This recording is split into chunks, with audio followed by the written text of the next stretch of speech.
My name is Jack, and I guess to work at the prestigious Texas Roadhouse. What began as a dream job quickly turned into a nightmare that still haunts me to this day. The restaurant was an imposing two-story building with a rustic fayade nestled deep in the heart of a small, quiet town. It was known for its mouth-watering steaks and a reputation for impeccable service.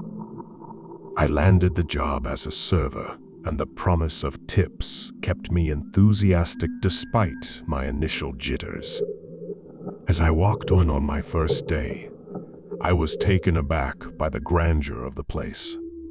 The entrance was adorned with aged wooden beams, and dimly lit lanterns hung from the ceiling. The warm, inviting atmosphere was something out of a different era, an era that concealed something sinister beneath its surface. In the beginning, everything went smoothly. The guests were friendly, and my coworkers were welcoming. But as days turned into weeks, an ominous sense of dread began to gnaw at me. It started subtle, it's like a distant whisper in the back of my mind. One evening, I was assigned to wait on a couple who seemed different from the usual patrons. Their attire was out of place, more like something from a century ago. The man had a long, unkempt beard, and the woman was pale with piercing blue eyes that never seemed to blink. They ordered steaks, but when the food arrived, they just stared at it, their eyes devoid of any emotion. I felt a shiver crawl down my spine as I left their table. That night, after my shift, I couldn't help but think about that strange couple. I did some research and discovered that they were regulars. People called them the Eldritch Diners, and rumors abounded. Some said they were vampires, others claimed they were immortal spirits, and a few believed they were time travelers. The next time I saw them, I couldn't resist asking about their peculiar attire. The woman finally broke her eerie silence and whispered in a voice that sent chills down my spine. "We're just here to taste the memories of this place." I left their table, feeling a wave of unease wash over me. I tried to dismiss their cryptic words as eccentricity, but something deep inside me refused to let it go. As the weeks passed, vast, settling occurrences at Texas Roadhouse escalated. The ambiance, once cozy, began to feel oppressive. The soft murmurs of guests now sounded like hushed conspiracies. The dim lighting, once charming, now cast ominous shadows that seemed to move of their own accord. One night, as I was taking an order from a family of 4, I noticed a peculiar portrait on the wall.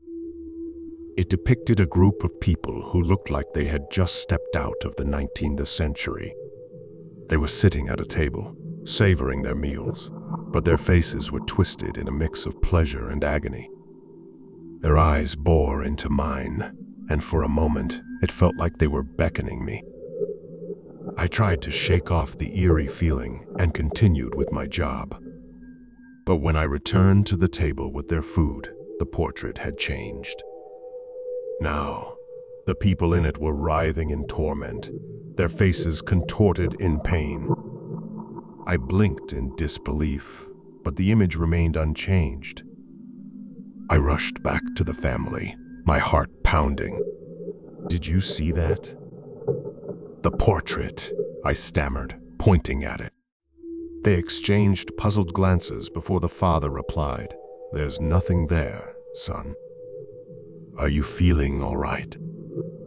I left their table, my mind in turmoil.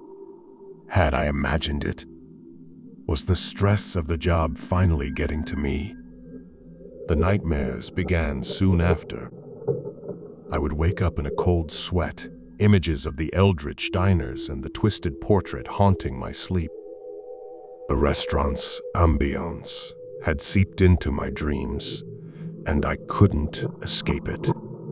One evening, As I was serving a group of rowdy friends, one of them made a comment that sent shivers down my spine.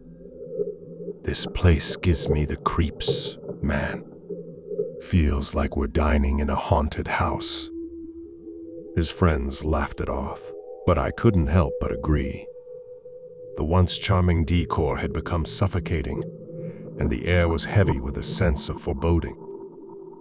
As the weeks turned into months, my co-workers and I began sharing our strange experiences. Some had seen the portrait change, while others had heard whispering voices in empty corners of the restaurant. It was as if the very walls of Texas Roadhouse held secrets that were slowly driving us all mad. One night, after my shift, I decided to investigate the restaurant's history. I found old newspaper articles in the local library, revealing that Texas Roadhouse had a dark past. Decades ago, it had been a gathering place for a secret society rumored to dabble in the occult. They had conducted bizarre rituals in the very spot where the restaurant now stood. The more I delved into the history, the more the pieces of the puzzle fell into place. The Eldritch Diners, the changing portrait, the oppressive ambience, it was all connected to that sinister past. The restaurant had absorbed the malevolent energy of those rituals, and it was now manifesting itself. Determined to unravel the mystery, I reached out to the Eldritch Diners, hoping they held the key to the restaurant's curse. I found them sitting at their usual table, their eyes locked onto mine, as if they had been waiting for me. "You have questions, Jen sends," her voice soft but chilling. I nodded. "What happened here? What's the secret behind this place?" The man leaned closer, his beard brushing against his plate. This restaurant was built upon a foundation of dark desires and forbidden rituals. The memories of those who dined here linger, trapped in the very walls. The woman continued, "We feed on those memories, on the emotions that this place has witnessed over the years. We are the guardians of its history, cursed to remain until the memories fade." My mind reeled with the revelation. The Eldritch Diners were not malevolent. They were prisoners of the restaurant's curse. They fed on the memories of the patrons, keeping the darkness at bay. Desperation filled me as I realized the implications. Is there a way to break the curse, to free you and this place from its grip? They exchanged a glance, their eyes filled with sorrow. "There is a way," the man said, "but it will come at a cost." I didn't hesitate. "I'll do anything." They explained that to break the curse, I had to collect the memories stored within the restaurant and offer them as a sacrifice. It meant facing the darkest, most twisted emotions that had been trapped within these walls for decades. With their guidance, I embarked on a journey through the restaurant's past. I saw glimpses of joyous celebrations, tearful farewells, and forbidden trysts. But I also encountered memories of betrayal, despair, and unspeakable horrors. As I collected these memories, the restaurant's ambiance grew even more suffocating. Shadows danced in the corners of my vision. But I pressed on, driven by the hope of breaking the curse. Finally, the day arrived when I had gathered enough memories. I stood before the Eldritch Diners, who nodded in approval. With trembling hands, I collected memories to the restaurant, watching as they dissolved into the very walls.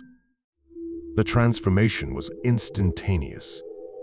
The oppressive ambience began to lift, and the restaurant seemed to breathe a sigh of relief. The portrait on the wall changed one final time, showing the people in a state of peace, their faces serene. The Eldritch Diners smiled, their eyes losing their eerie intensity. "You have freed us, young one," the woman said.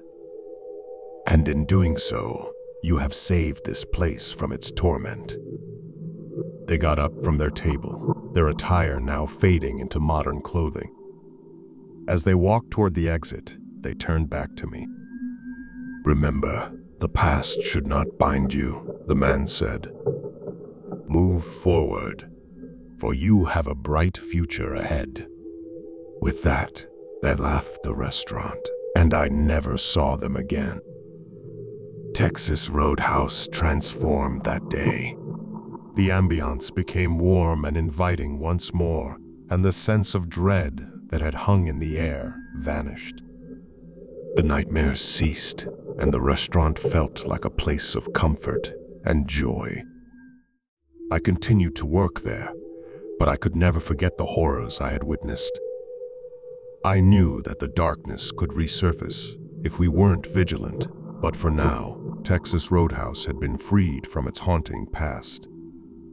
As I look back on those harrowing months, I realize that sometimes the most terrifying horrors are not supernatural. They are the memories of the past, lurking in the shadows, waiting to be confronted and set free.